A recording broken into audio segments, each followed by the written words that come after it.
Hi, it's Sandy Parker and welcome to Crafting for Almost Everyone. Today we're going to be making Christmas cards using metal stencils and glitter. I hope you'll stay tuned. Well, this is a very old, tried and true method, but if you've never seen it, I thought I'd whip it out and give it a try again. It's been a while.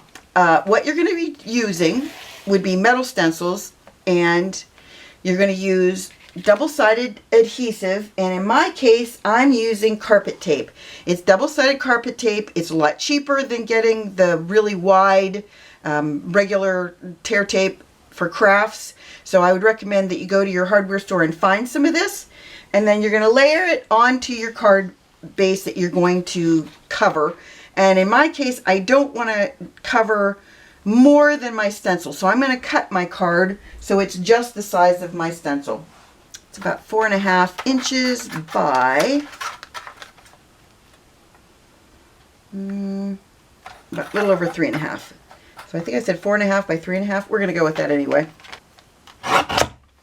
You can save these and use them if you wanted to make some strips with different colors of glitter. I'll show you how to do that. I have this paper as my collection for my glitter.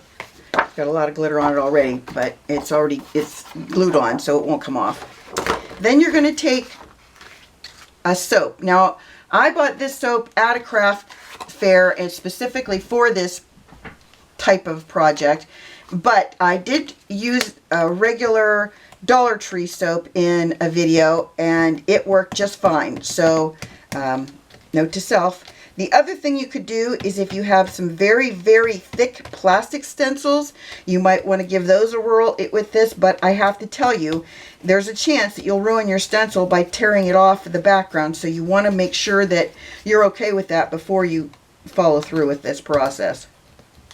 Don't want to have you ruin something and go, hey Sandy, why'd you tell me to do that? Put my soap back. And then if you have any gaps between your tape like I did, you're going to want to put some wet glue in there and hopefully it'll be dry. Mine's still a little tacky. Hopefully it'll be dry so it will allow the glitter to stick to it. I'm going to take my backing papers off completely. And then I'm going to put a little bit more of that wet glue down because now I'm going to actually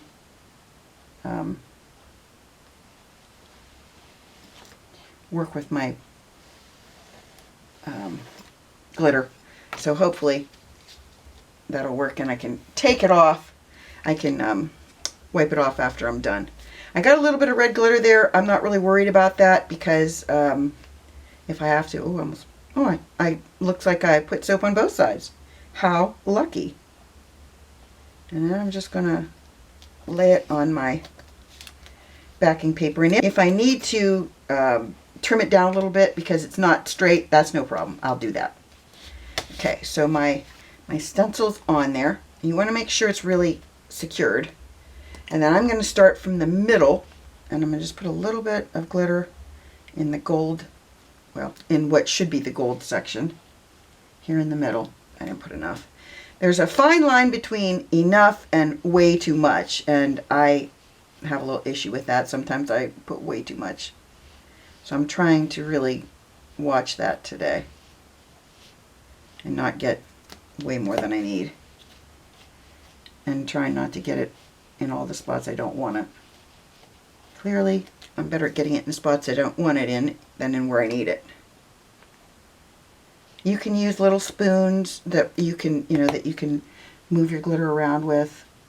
I just always use my finger because I don't know why. Just because. That one doesn't seem to want to have it stick. Then you're going to take your backing paper and rub that in. I'm going to use some dark red. Oh, by the way, my glitter is Arteza Glitters. I got a set of 54 from them. It was very nice of them. They sent it to me a really long time ago. And I really like playing with it. I'm just doing some darker red through the centers of these. Sometimes it doesn't even show up when you do this. You know, the other red just overpowers it. But we're just gonna put that darker red in just because we can.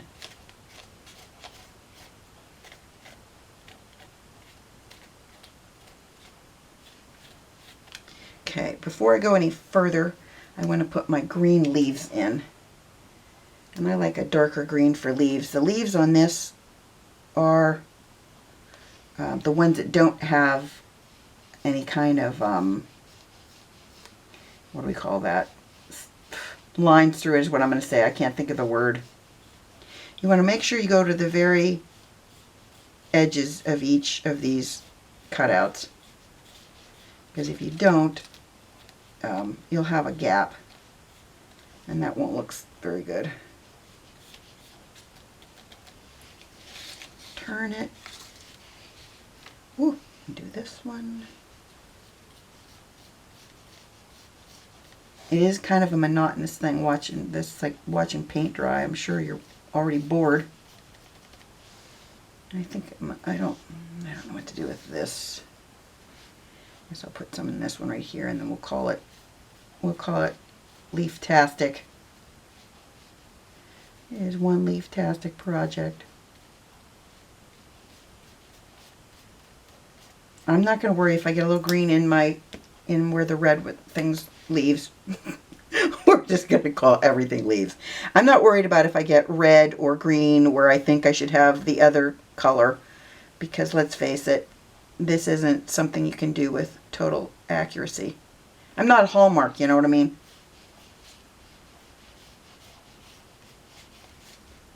I made a card for my 88-year-old. She used to be a coworker of mine, lovely lady, love her to death. I made a card for her, and I was not happy with it. I was so unhappy with it, I decided I wasn't going to put the video online. And she got it, and she said, she said, I only have one word for you. That is an awesome card. And I thought, geez, oh man, I'm really hard on myself if she thinks that was awesome, because I was mortified that I had to send it because I ran out of time and I had to mail the thing that I made, and it wasn't pretty, in my opinion. But it was so sweet that she thought it was awesome.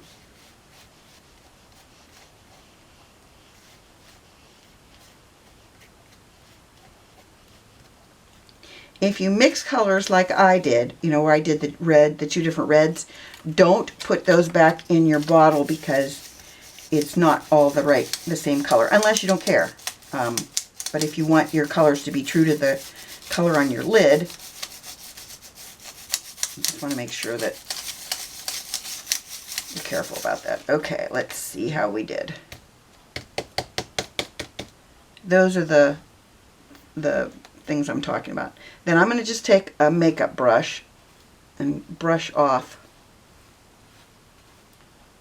And I want to see places that I glued that it didn't hold the red. Okay. I put that wet glue in that line right there, and you can see it didn't take the glitter. So what I'm going to do, I'm going to take another bottle of glue that hopefully I won't ruin the bottle of glue if I do this, because I don't want to use my really good glue.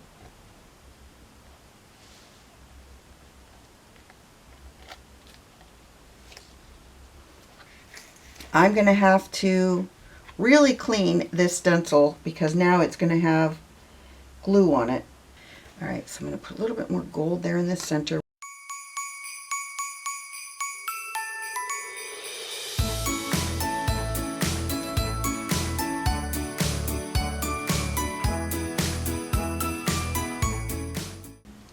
Okay, let's see if I can rip the back off.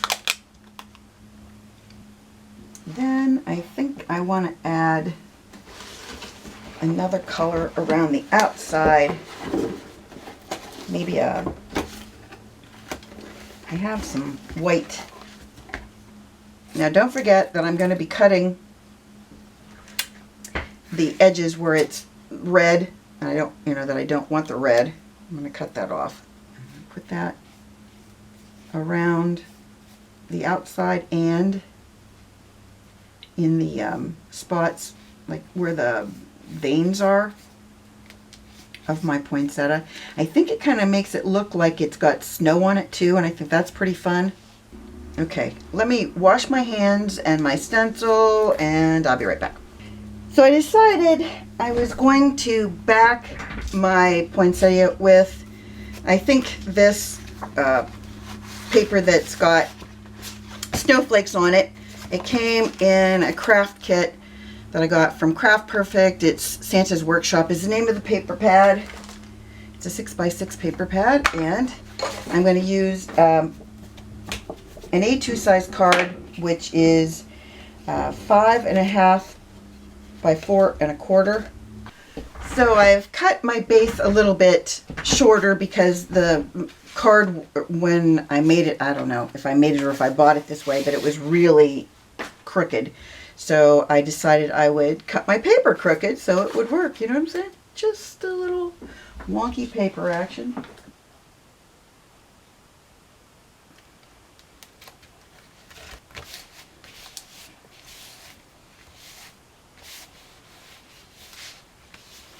Now, just because I can, I have some Wink of Stella here, and I thought I could maybe put a little bit on some of my snowflakes, and then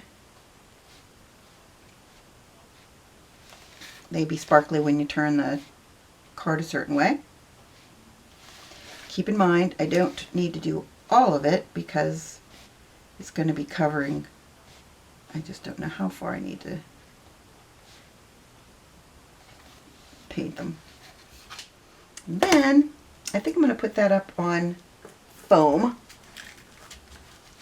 because you know how much I hate this foam tape and I want to get rid of it as fast as I can. And if I must say so myself, semi-nightmarish. I should use a lot of it, huh? All right.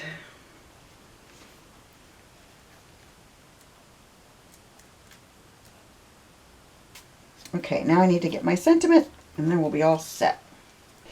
Okay, so I used a punch, a really old, I'm sure, discontinued punch, and punched out "Wishing You Joy," and then in the inside I stamped "With Love at Christmas."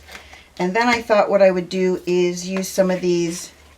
They're all attached in a row, and I never use them like that. I don't know why I bought them. Maybe I didn't know they were in a... I probably didn't know that they were in a row when I bought them, but I've had these forever. And on the left side, I need to put some foam tape, because on the right side, it's already going to be laying right on the image.